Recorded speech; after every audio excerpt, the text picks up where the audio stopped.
What is going on, people? TripleM back again with another video. It's daily dose of football content, and today I would like to talk about a few things we learned about the Real Sociedad game yesterday evening that I didn't cover in my match reaction. Now, some of these things I did cover, but I didn't cover them as in-depth as I'm going to today. So let's go into it. Let's start with the most contentious and divisive figure in the Manchester United fan base, and that is Cristiano Ronaldo. A lot of people said he had a terrible game yesterday evening, and I agree. I'm not one of these people that jumps on an opportunity to hate on Cristiano Ronaldo. Genuinely speaking, I've got nothing against him. I just think that at the age of 37, there is a lot of glaring issues. And whenever you say that, people unsubscribe, people unfollow, because people think that Cristiano Ronaldo is perfect. They think his farts don't smell, they think he doesn't go to the bathroom, and he's not human, right? He's just a robot who just can do anything, apparently. But yesterday, he didn't register a single shot on target. Right? He didn't register a single shot on target. He didn't do anything productive as a number 9. Even when he dropped deep and he actually played a few 5-yard passes, they didn't lead to anything meaningful. The difference when Martial drops deep or when other players who are known for their hold-up drop deep versus when Ronaldo drops deep is Ronaldo does it out of frustration. You'll oftentimes see Ronaldo run all the way down to the halfway line and play a short 5-yard pass, and then it doesn't lead to anything. Whereas when Martial does it, you can tell there's a purpose. He's drawing defenders out of position to create spacing behind. Or he's dropping deep, he plays the pass, and then he makes a run so that you can play a 1-2 off of him, right? But you don't see that with Ronaldo. He comes deep, he plays a 5-yard pass, they play it back, then he plays it back, and it's like, dude, what are you doing? What are you doing? Like, what is the reason for you being in this position, right? Like, his hold-up isn't productive. In addition to that, his pressing faded as the game went on. It genuinely did. Now, Ronaldo fans don't like this because whenever you say Ronaldo can't press or he isn't the best at pressing, they come in and throw it back in your face and say, well, actually, Ronaldo's one of the fittest 37-year-olds in the world. He's got the fitness of a 22-year-old. It's like, bro, like, do you actually watch football? Do you actually look at statistics? Because if you did, if you went onto FBref or whichever statistical provider you prefer, you would see that he actually ranks lowly in terms of pressures per 90. He does not press. He does not press, or he doesn't press as well as other strikers do in the Premier League. It's a fact. It's an actual fact. Because clearly your eyes aren't seeing it, so we've got to bring stats to prove our point. You know, I'm not one who just uses stats, by the way. I believe in the eye test, but I use the eye test and then I bring stats to back up what my eyes are seeing. That's how you're supposed to watch football, if you want to be an analyst anyways. But moving on, let's stop talking about Ronaldo, otherwise I'll lose more subscribers than I already have. Casimero, let's talk about him, because a lot of people said he had a bad game yesterday, and I had to re-evaluate my thoughts of Casimero yesterday evening, because I read a lot of people's analysis of the game this morning, and I listened to a lot of people talk about Casimero, and I feel like we were watching two completely different games, because I feel like I'm going crazy. I don't think he was that bad yesterday, but a lot of people seem to think he was. And, you know, upon reflection, he did make a lot of mistakes. He did misplace a lot of passes. He did look off the pace. He wasn't sharp. He didn't look fit. And for some reason, he wasn't really winning the second balls as much as you'd expect someone like Casimero to.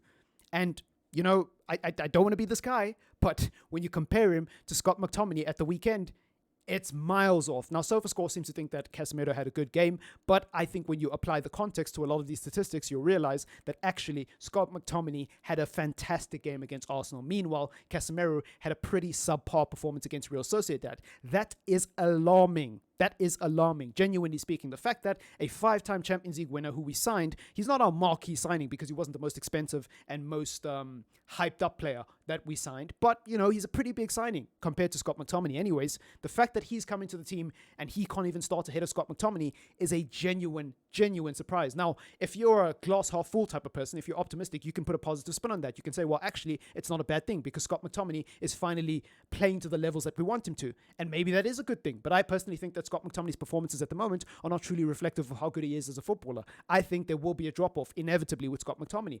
Let's be real. Scott McTominay won't play this well for very long. And by the way, I hope I get proven wrong because it means Manchester United are winning games of football.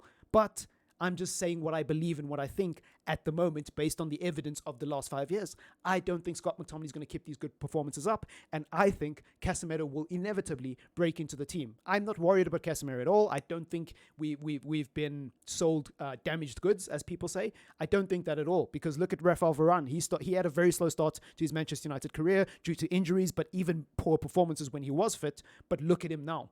I think even if Casimero takes a while to get bedded into this team, he will eventually come right. I genuinely stand by everything I said when we signed Casimero.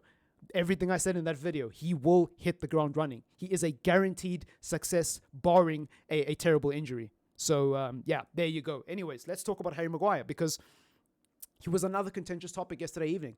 And I almost, again, this is another player where I had to say to myself, are we watching different games? because a lot of people said Maguire was awful yesterday. Some people even insinuated that we lost because of Harry Maguire, which is ridiculous, by the way. Now, I jokingly said that, it's funny that Harry Maguire comes back into the team and we lose a game. I wasn't implying that he's the reason. I was just saying that it's funny. I was just pointing out the fact that he started 4 games this season and we've lost all 4 of them. That was funny to me. If it's not funny to you, get a sense of humor. Genuinely speaking, I don't have anything against Harry Maguire, and I defended him yesterday in my match reaction. I said that he was not the problem, but to the contrary, a lot of people are saying that he was one of our worst defenders yesterday, and actually, when you look at the stats, he had the lowest pass accuracy of all of them. Okay, he gave away the ball 12 times yesterday. I believe Victor Lindelof gave away the ball 9 times. I believe Malacia or Delo, one of them gave away the ball 11 times, and the other gave away the ball less than 12. So basically, he gave away the ball the most, which is impressive, actually. Like, it really is. To give away the ball more than fullbacks in an Erik ten Hag system says a lot, by the way. Like, how bad do you got to be to give away the ball more than fullback? Like, fullbacks are supposed to carry most of the offensive responsibilities going forward. They're the ones who are supposed to play the line-breaking passes or at least go for the cross into the box. So you'd expect them to give away the ball a lot more than the centre-backs who are just most of the time chilling on the halfway line, passing it between themselves. So I don't know how to apply the context when it comes to these stats, because I still don't think Maguire had a terrible game, but the stats suggest he did. And it's not looking good for Maguire. I don't see a way for him back into the team apart from an injury to Varane and Martinez, which is sad, really, because you spend £80 million on a player and he barely breaks into your first team. That's just sad. And it's 3 years later now, so people can't use the excuse that he's a new signing. It's 3 years now that he's had to evolve and to become a good enough defender for Manchester United, and so far he's only getting worse. Tragic story of Harry Maguire. Let's talk about Erik ten Hag, because I want to move on from Harry Maguire. I don't want to get called a bully. I don't want to get called obsessed. I don't want to get told I have an agenda. So, there's a time limit on the amount of time we can spend on Maguire. I think Erik ten Hag made a huge mistake yesterday. There were a couple of mistakes that he made, but I think the one that's worth focusing on is playing Fred in the number 10. And it might seem like I'm nitpicking. It might seem like I'm being unfair to Erik ten Hag because he's a new manager. You can't criticize him, blah, blah, blah, blah. But he's done this before. He played Fred as a 6 throughout preseason and then played him as a 6 on the opening day against Brighton. Now, he played well in preseason. I've got nothing against Fred in terms of his preseason performances, but we all knew, at least the vast majority of us, we all knew it wasn't going to end well against Brighton. We were hoping it did, but in the back of our heads, we knew Fred is not a 6. Fred is not a 6. We need to sign a 6. Before we signed Casimero, everyone was saying we need to sign a 6. So we all knew that Fred was not going to work, and Erik ten Hag for some reason thought it would. Now, maybe he was just doing that because he didn't have any better ideas at the time due to a lack of resources. Maybe that was before Casimero came in. Whatever. We've moved on from that. Against Real Sociedad yesterday evening, he does the complete opposite. Instead of playing Fred as a 6, he plays him up the field as a 10. What is going on? What is going on with our manager? Seriously, because I rate Erik ten Hag. I respect Erik ten Hag. I back him 100%. There's not a fiber in my body that believes that Erik ten Hag is not the right man. Okay? So please don't take what I'm about to say out of context, but we all know, whether you have a UEFA B coaching license or UEFA A coaching license, whether you've coached, the under-9s at a high school, or, how would you have under-9s at a high school? Under-9s at a primary school, right? Whatever your coaching background is, even if you don't have a coaching background, if you've been watching Manchester United for the last 5 years, you know that Fred is not good enough to play as a number 10. You know, and I know that he's not good enough. Why is it that these experienced, seasoned managers cannot see these things? I genuinely would love to know. I'd love to be a fly on the wall in Erik ten Hag's office or any coach's office who thinks that Fred is good enough to play for Manchester United week in, week out, whether that's as a 6, an 8, or a 10. I would like to know what's their logic and reasoning, because it would give us a lot of clarity. It would give us so much clarity. And by the way, I'm not one of these idiots who thinks I would do a better job than Erik ten Hag. You know, these fans on the internet who actually think they would be a good manager at Manchester United? I'm not one of those people. I'm just a guy on the internet who likes talking about football, so don't misconstrue this as arrogance and me believing that I actually know more than the manager of Manchester United, because I don't. I would just like to know why they think Fred is good enough.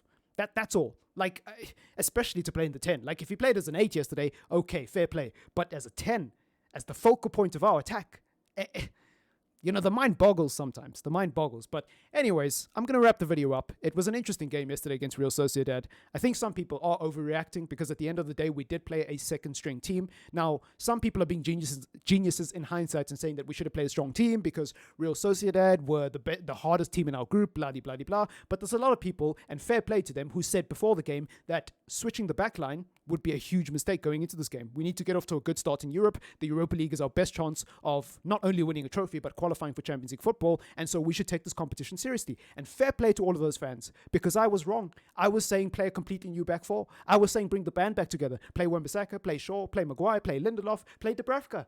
Bring the band back together. That's what I was saying. Heck, I even made a joke about playing McFred in the midfield because we'd still beat Real Sociedad. That's how bad they are.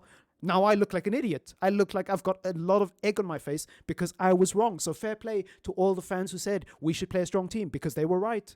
They were right, and they weren't being geniuses in hindsight because they said it before we lost. And we lost. So there we go. There we go. But I'm not overreacting. I'm not upset. I'm not fuming. My week hasn't been ruined because of that loss. Yes, it was a terrible loss against a team that we should be beating, but it's not the end of the world. It's just the Europa League, so I'm not really bothered, if I'm being honest. It's been your boy TripleM. Leave a like on the video, leave a comment if you want to, and don't forget to subscribe to the channel if you are new.